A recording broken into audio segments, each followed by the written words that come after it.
Hello team, welcome to another ATP Geopolitics video with myself, Jonathan MS Pearce.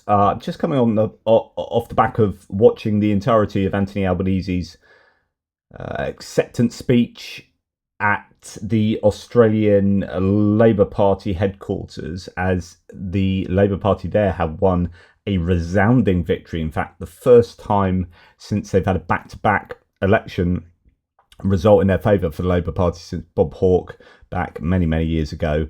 So really impressive there for them, and kind of a repudiation, or definitely a repudiation, and he mentioned it several times in his speech, of influence from the United States. It's like, you know, we don't need, he said right at the end, we don't need influence from abroad. You know, we can make our decisions ourselves type thing. You know, this is an Australian win for Australian people. He didn't phrase it exactly like that, but you get the point. The reason I talk about that here is because there is definitely a case of the Trump administration, and not just Donald Trump, but actually the people below him. We're going to talk about JD Vance, Marco Rubio, and Elon Musk getting involved in the political machinations of other countries in a way that is very unsavory. Now, they tried that very kind of formally with they tried that with Germany, and the CDU got in, and actually Elon Musk had little to no effect on the popularity of, as far as we can work out, the popularity of the AfD, the far right, now labelled extremist party. Then Trump, and that was JD Vance and Elon Musk doing that. Then we had Mark Carney's victory in Canada, victory for the Liberal Party. Liberal Party in Canada, very different from the Liberal Party in Australia. They're actually opposite end of the spectrum. But the Liberal Party in Canada gained a victory on the back of Trump trying to get involved in Canadian politics, saying that it was going to be the 51st state of America. Or actually, not really so much involved in Canadian politics, but threatening to invade Canada, take over Canada, turn it into the 51st state. And the party associated with Trump there was the Canadian Conservative Party, the Tories, who had or has Pierre Poilievre at the head, and he lost his seat. And he was associated with Trump prior to the election in terms of taking the Conservative Party in a MAGA direction, so that it was called Maple MAGA, okay?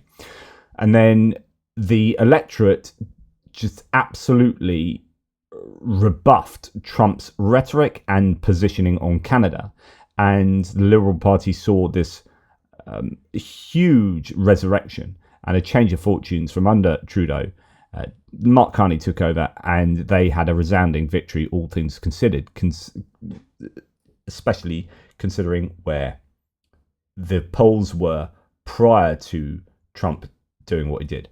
Now we go to Australia, where people might not realise this as much, but Trump has been kind of involved there, because Peter Dutton, who in charge of the Liberals there, and the Liberals in Australia are more like your Conservative Party in the UK, Conservative Party in Canada, sort of classic liberalism, if you like, small government, etc., where you've got a long history of Labour supporting trade unions being very important in Australian political history, and the Liberals being very keen on getting rid of trade unions and trade union support, trade union power. So we had Dutton and the Liberals over there moving in a real Trumpian direction, and there was this belief that MAGA was getting exported, that Trumpism was getting exported and infiltrating into Australian politics. And actually the victory for Anthony Albanese's Labour Party just now was a direct rebuttal of MAGA politics. And it was a massive, resounding victory for the Labour. It was a huge victory, all things considered. And yet, the Trump administration is not learning. So we've had this bit of a controversy, I guess, yesterday. as let's go back to talk about what happened before we talk about the reaction from people like JD Vance and Marco Rubio and Elon Musk. So Germany's domestic intelligence labelled the right-wing AfD party as extremist. It's been long in the coming, by the way. It's not like this has just happened as coming out of nowhere. Germany's domestic intelligence agency has formally designated the far-right Alternative for Germany as extremist, AfD, a move likely to further isolate the group that has emerged as the country's largest opposition party. The Bundesamt für Verfassungsschutz, BFV, or Federal Office for the Protection of the Constitution, Germany's equivalent of the FBI, released a 1,000-page report on Friday. I think it's 1,100 page. In a statement on its website, the BFV said it reached a conclusion after a 3-year investigation, states NPR. Quote, following its statutory mandate, the BFV was required to assess the party's actions against the central fundamental principles of the Constitution. That's human dignity, the principle of democracy, and the rule of law. In addition to the federal party's platform and statements, the review particularly examined the statements and other behaviour of its representatives, as well as their connections to right-wing extremist actors and groups. Okay, so the AfD, known for its anti-immigration and nationalist platform, has been under federal surveillance since 2021 as part of the lengthy investigative process, as the BFV has previously announced. While several state-level AfD branches had already been labelled extremist, the new report extends the designation to the party's national organisation. So I think Thuringia was it, Lower Saxony, and somewhere else. These areas had already been designated as extremists. Quote, it is unprecedented, but it also didn't come as a huge surprise, said Jörn Fleck, senior director of the Atlantic Council's Europe Centre. He noted that BFE delayed the decision to avoid influencing February's elections. In those polls, the AfD captured 20.8% of the vote and 152 seats in the Bundestag, placing second behind the centre-right Christian Democratic Union and Christian Social Union. Despite its electoral strength, the AfD remains politically isolated. Mainstream parties have formally shunned the group, denying it any governing coalition roles. Fleck says the intelligence agency's designation, quote, will strengthen the push to continue keeping the AfD out of key committee roles in the Bundestag. No committee chairs, no vice president of parliament. And this is kind of controversial because they're big enough to warrant having committee roles, but it looks like they won't get them. The AfD did not immediately respond to NPR's request for comment. Ahead of the elections, US President Vance warned European leaders against sidelining right-wing parties. The AfD has also received public support from Elon Musk, a Trump ally and billionaire entrepreneur. Okay, now we're going to go on to the reactions in a second. But one must remember the history of Germany, right? The history of Europe. So it's I think, really dangerous for US politicians to come along and get involved in decisions about extremism, nationalist extremism in Germany without understanding what the frick has happened over the last 100 years in Germany, right? The growth of Nazism and their success electorally that ended up in gaining more power and then putting the kibosh on democracy and having a fascist dictator that ended up starting World War II. And we all know what happened there. I think it's incredibly problematic, and that's a real understatement, for Marco Rubio, Secretary of State, JD Vance as a Vice President, Elon Musk as President of the US, to come along and not only show open support for this party, but then take the intelligence services essentially to task over this designation without understanding the historical context here. Like, this is not a party, this is a party that is not particularly dissimilar to like the early Nazi party in many ways. And wouldn't it be great if things like this were put in place for them so that they didn't get to the position of ultimate power in Germany in the 1930s? And yet those American politicians are trying to stop that movement, the AfD movement there, from being held to account for their controversial views. If we go to the ADL here, and we look at the Alternative for Germany AfD party, what you need to know, and just look at why it is of concern: Nazi slogans, Holocaust, trivialisation, and more. So Björn Höcke, who we just Oh no, that was Björn Fleck. Björn Höcke fled. Leader of the AfD party in the state of Thuringia has twice been fined by a German court for using a banned Nazi slogan. The phrase "Everything for Germany, alles für Deutschland" was a slogan of Nazi stormtroopers and engraved on their daggers. In 2017 speech to the AfD youth wing, Höcke, I don't know if you pronounce it at the end, bemoaned Germans' culture of the remembrance of the Holocaust, saying, quote, "We Germans, our people, are the only people in the world who planted a monument of shame in the middle of our national capital." He called for Germany to stop atoning for Nazi crimes and make a 180-degree turn in how it remembers its past. Alexander Gauland, an AfD co-founder, former party leader, and current member of parliament, has engaged in Holocaust trivialisation on several occasions. In the 2018 speech at the AfD youth wing, he said, quote, "Hitler and the Nazis are just a speck of bird poop in more than 1,000 years of successful German history." Gauland also said in 2017 that Germans should be proud of the achievements of German soldiers in 2 world wars. Höcke also has engaged in extremist speech to the extent that a judge ruled that he could be described as a fascist without fear of a defamation suit, because such a description was a, quote, "value judgment based on facts." In other words, they are, or at least this person, one of the leaders, is clearly a fascist, empirically a fascist. Okay, so should we be supporting fascist politicians in Europe again?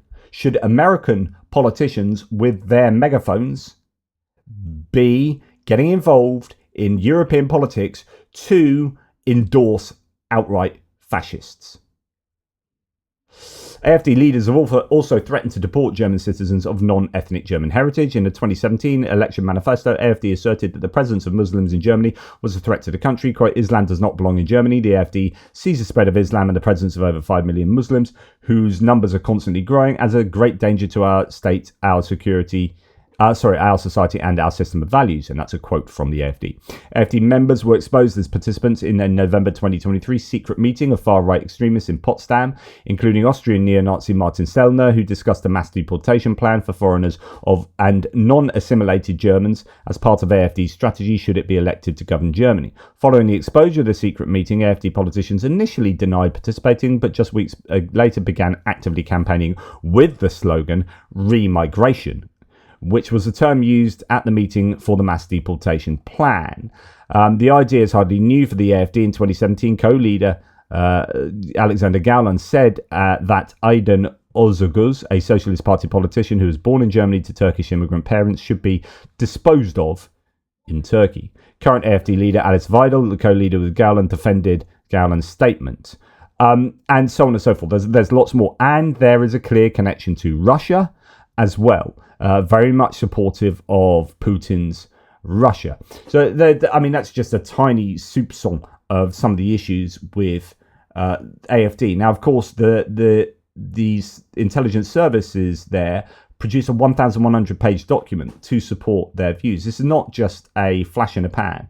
This is a long time in the coming, would have been released before the election, but would have been seen as too influential on the election. It's been released now, and most people expected this. And yet we have Marco Rubio, Secretary of State, saying Germany just gave its spy agency new powers to surveil the opposition. That's not democracy, it's tyranny in disguise. What is truly extremist is not the popular AfD, which took second in the recent election, but rather the establishment's deadly open border immigration policies that the AfD opposes. Germany should reverse course. Now, the problem with this is what's called in philosophy an argumentum ad populum, which is to say that, hey, just because more people believe it, well, the argument would say lots of people believe it, therefore it's good, therefore it's right, therefore it has validity. But actually, no, that's fallacious. Just because they are the second most popular party in Germany does not mean that they should be endorsed, that they should be platformed, that they should be congratulated. So the Nazi Party, the National Socialist Party in the 1930s was the most popular. Yay, brilliant. Okay, it doesn't make them good, right? It doesn't make them correct. It doesn't make them right. And we know, of course, where that went. So this is why for that reason and many reasons, why people have met Marco Rubio's statements with a lot of Condemnation, Republicans Against Trump here, says nothing to see here, just a Secretary of State attacking one of our strongest allies, falsely accusing it of a tyranny in disguise, all in defense of a far-right Holocaust-denying pro-Putin party. This is insane. And in fact, Germany to Ukraine, someone I refer to an awful lot and have interviewed several times, your understanding, he says to Marco Rubio, your understanding of democracy is truly pathetic. Germany fought fascism and the Nazis and won, also with the help of the United States. Now the US wants to reverse history in Germany. I'm not even starting to speak how you treat Ukraine. Truly sick times we live in. But it didn't stop there, because criticism came of Marco Rubio from the German Foreign Office itself, that, and this is fairly rare, right, got involved in taking Marco Rubio to task. This is democracy, they say. This decision is a result of a thorough and independent investigation to protect our constitution and the rule of law. It is independent courts that will have the final say. We have learnt from our history that right-wing extremism needs to be stopped. What better time to stop it than before it gains truly terrifying momentum? Let's go back to Americans supporting the AfD and supporting, well, in this case, JD Vance supporting Marco Rubio and trying to take the German intelligence service to task. So JD Vance, the Vice President of the United States, said the AfD is the most popular party in Germany. Again, that's irrelevant. That's an argumentum ad populum. It's fallacious. The AfD is the most popular party in Germany and by far the most representative of East Germany. Again, who gives a damn? As in, okay, that's a problem, that East Germany seems to have a tremendous support comparatively for the AfD, but it shouldn't have anything to do with whether that decision was right or not.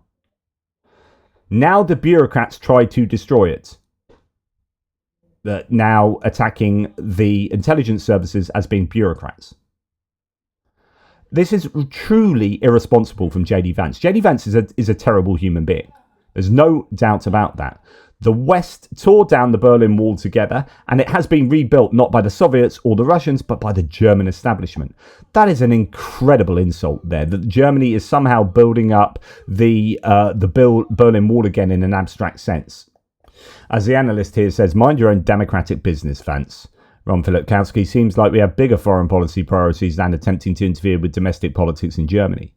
Just pretty incredible. And then you have got Elon Musk, who, just remember, when he was supporting the AfD, overtly supporting the AfD, in the run-up to the German elections, gave the Nazi salute. In fact, he did it twice. He is now saying banning the centrist AfD, Germany's most popular party, would be an extreme attack on democracy. So A, it hasn't been banned, but it has been designated as extremist, and there's 1,100 pages of evidence to support that designation. So unless you want to take the actual report to task, your opinion is fairly vacuous. But to call it a centrist party is obviously factually incorrect in any understanding of a left-right political paradigm, although I would argue that's a too simplistic understanding of politics. It's fascinating that Grok's Elon Musk's own AI system was asked whether Elon Musk was correct. Banning the centrist AfD, Germany's most popular party, would be an extreme attack on democracy, said Elon Musk. Someone then said to Grok, at Grok, so you can at Grok and ask Grok to answer, and Grok will answer, is the AfD a centrist party, as Musk claims? Yes or no? And Grok says no. So using artificial intelligence and using his own created artificial intelligence, it is no. And by the way, Grok was asked something yesterday, and Grok even answered that XAI has tried to train me to answer things to the right wing, but blah blah blah blah. Absolutely fascinating. I'm gonna actually find this out for you, because this is truly worrying. Here it is. So Grok answered yesterday, and this is Elon Musk's own AI. Hey Grok, it looks like the smarter you get, the less MAGA your answers. Why is that? And Grok says, as I get smarter, my answers aim for facts and nuance, which can clash with some MAGA expectations. Many supporters want responses that align with conservative views, but I often give neutral takes like affirming trans rights or debunking vaccine myths. XAI tried to train me to appeal to the right, but my focus on truth over ideology can frustrate those expecting full agreement. It's a tricky balance. Some see me as biased, others as truth-seeking. The gap between what some MAGA folks want and what I deliver seems to drive the disconnect. Wow. So you've got Grok admitting that Elon Musk has tried to train it to appeal to the right, to give answers that are pro-right. And here Grok is saying, no, it's not a centrist party. That's going to be frustrating Elon Musk, both of those things. But, we need to be very careful in the information landscapes in which we exist, because we are being driven in certain directions by algorithms and by coding over which we have no control, or very little control, and very little understanding. And we're all potentially victim to that to differing degrees. But here we've got the German intelligence services finding that the party is extreme. And if we want to deny that or say how terrible that is, we probably need to understand what the word extreme means here, how it's defined, and what the evidence is for that designation. And if we have an issue with that, rather than spurting off on the socials, we probably need to go to the original reports and take that to task. None of which is happening here, as these incredibly important American politicians and adjacent political entities like Elon Musk, they are getting involved in things that they shouldn't be. In fact, this is a new thing. Like, it's not really been the done thing for politicians of major Western democracies like the US to get involved so explicitly in domestic political issues with allies around the world. You've got to remember that Germany is an ally here, and they are being treated with contempt by the US Trump administration. Pretty incredible stuff there. But we'll see how this develops. It is pretty controversial, I think, for the US, those US political entities to do what they've done. But just to remind you, as part of its role, it says the BBC, in ensuring Germany's free democratic basic order, the domestic intelligence agency is responsible for both counterintelligence and investigating terror threats. Although its change in designation of the AfD is expected to be challenged in the courts, it will likely lower the threshold for the agency using informants and surveillance in monitoring the party. Some German politicians have said the new designation should lead to a ban. Under Germany's basic law constitution adopted in 1949, 4 years after the fall of Hitler's Nazi regime, parties that, quote, deliberately undermine the functioning of Germany's free democratic basic order can be banned if they act in a militant and aggressive way. Domestic intelligence cannot push for a ban on a party. That can only go through the two houses of parliament, government, or the constitutional court, but its latest decision could encourage others to start that process. Outgoing Chancellor Olaf Scholz warned against rushing into a decision, but Heidi Reicheneck of the Left Party said no one could accept that a, quote, proven right-wing extremist party is fighting and destroying our democracy from within.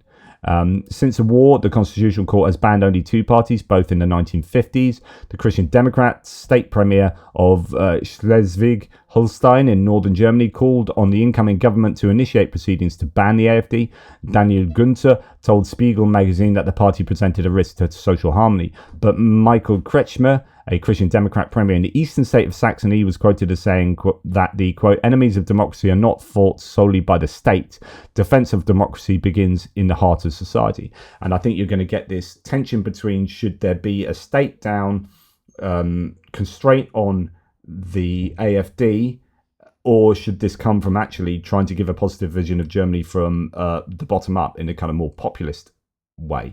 This is right-wing populism that is taking hold across Europe and indeed the world, and the question is how best to deal with this, but it's just got particular elements added to it that it's taking place in Germany, with the known history of such thought in Germany.